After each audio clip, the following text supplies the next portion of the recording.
Welcome viewer, this video tutorial describes, fix can't pin documents and pictures folder to quick access in Windows 11.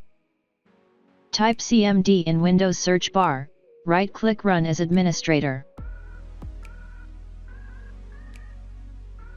Run commands one by one in description.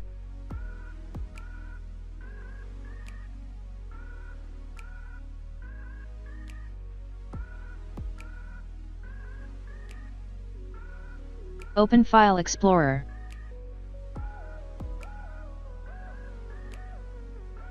Unpin and pin documents and pictures folder.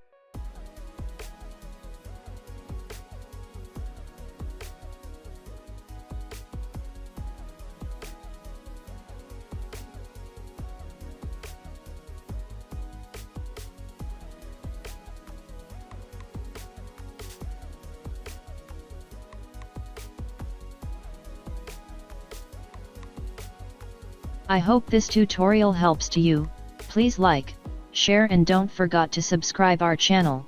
Thank you very much. See you next video.